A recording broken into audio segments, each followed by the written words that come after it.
राम राम, वंदे गौ मातरम।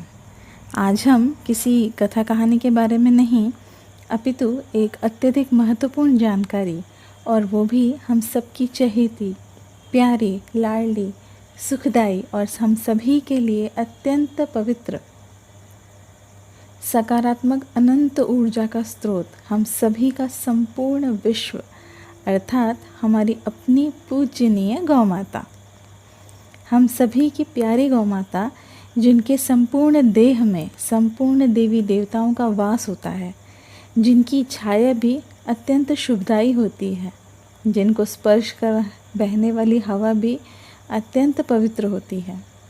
हमारे हिंदू अथवा सनातनी संस्कृति और शास्त्रों में तो यहाँ तक कहा गया है कि गौ माता में 33 कोटि देवी देवताओं का वास होता है। गौ माता की सेवा करने से संपूर्ण देवी देवताओं की सेवा संपन्न होती है। गौ माता को संपूर्ण देवमयी और तीर्थमयी भी कहा जाता है।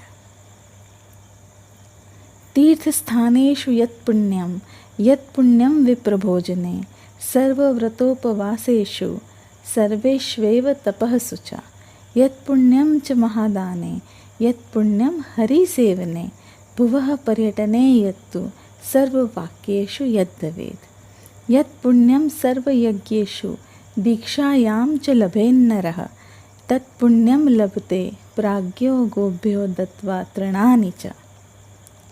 हमारा भारतीय गौवंश अत्यधिक विस्तृत और वृहद है, इसलिए आज हम उनमें से कुछ गौवंश प्रजाति जो कि महाराष्ट्र और महाराष्ट्र के आसपास के भागों में नैसर्गिक रूप से पाई जाती है, उसके बारे में थोड़ी सी जानकारी लेंगे। साथ ही साथ मैं आपको बताना पसंद करूंगी कि हमारे महाराष्ट्र में कई हिस्से जैसे पूर्व, पश्चिम, दक्षिण, हर क्षेत्र की अपनी एक अलग भौगोलिक परिस्थिति है और उनमें थोड़ा थोड़ा अंतर भी है। विदर्भ, जो कि पूर्वोत्तर महाराष्ट्र को कहते हैं, काफ़ी उष्ण हवामान वाला और वातावरण वाला क्षेत्र कहलाता है, जिसमें नागपुर और चंद्रपुर के आसपास के क्षेत्र सम्मिलित हैं। मराठवाड़ा में औरंगाबाद के निकटतम क्षेत्र सम्मिलित हैं। तो आइए शुरू करते हैं। आज की हमारी 6 गौवंश प्रजातियों के बारे में जानकारी लेते हैं। पहला है गवड़ाऊ गौवंश। नैसर्गिक रूप से ये महाराष्ट्र के विदर्भाग जैसे कि अमरावती, यवतमाल और साथ ही साथ उनसे लगकर आसपास के मध्य प्रदेश के भी कुछ क्षेत्रों में नैसर्गिक रूप से पाया जाने वाला गौवंश होता है। विदर्भ अर्थात पूर्वोत्तर महाराष्ट्र के अत्यंत उष्ण तापमान वाले क्षेत्रों और परिस्थितियों में भी सामान्य रूप से जीवन यापन करने वाला, कृषि के लिए उत्तम, दुग्ध उत्पादकता भी उपयुक्त ये गौवंश है। गवड़ाऊ गौवंश सभी प्रकार के श्वेत रण में पाया जाता है। इनके सींग छोटे और पीछे की ओर झुके हुए होते हैं।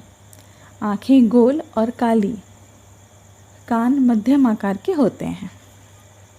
मध्यम आकार का शरीर और संवेदनशील गवड़ाऊ गौवंश। दूसरा है डांगी गौवंश। नैसर्गिक रूप से यह नासिक के घाट प्रदेश, इगतपुरी, रायगढ़, नगर जिला और गुजरात के डांग प्रदेश में पाया जाने वाला है। मध्यम आकार, चमकदार तैलीय त्वचा और इसीलिए अत्यधिक वर्षावान क्षेत्रों में भारवाहक और कृषि कार्यों के लिए उपयुक्त।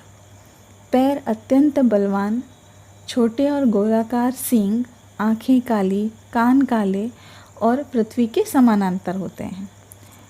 शरीर श्वेत से लेकर तांबे के रंगों तक सभी रंगों में पाए जाते हैं, पर संपूर्ण शरीर पर काले रंग की छटा भी होती है।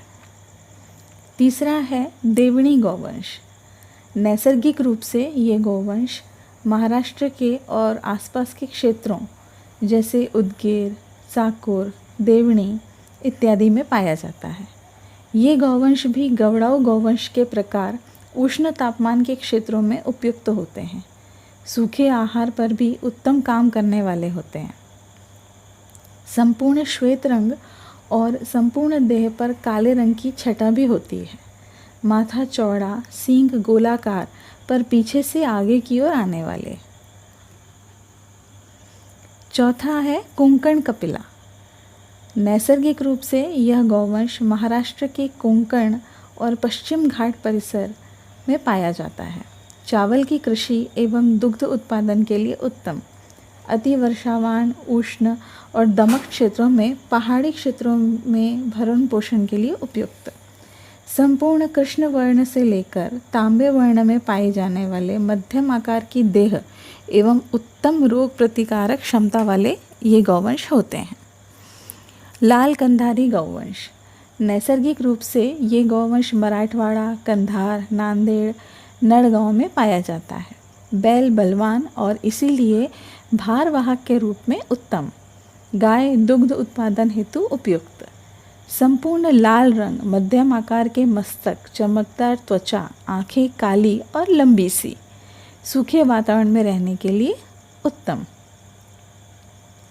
छठवां है खिल्लार गौवंश। नैसर्गिक रूप से ये गौवंश पश्चिमी महाराष्ट्र, पुणे, सातारा, सांगली, सोलापुर और कोल्हापुर के क्षेत्रों में पाया जाने वाला, अति बलवान और वेगवान, संपूर्ण श्वेतवर्ण, लंबा और सकरा मुखमंडल, सींग पतले, नुकीले और थोड़े से अर्धचंद्राकार और कान छोटे, पर दुग्ध उत्पादकता थोड़ी कम होती है।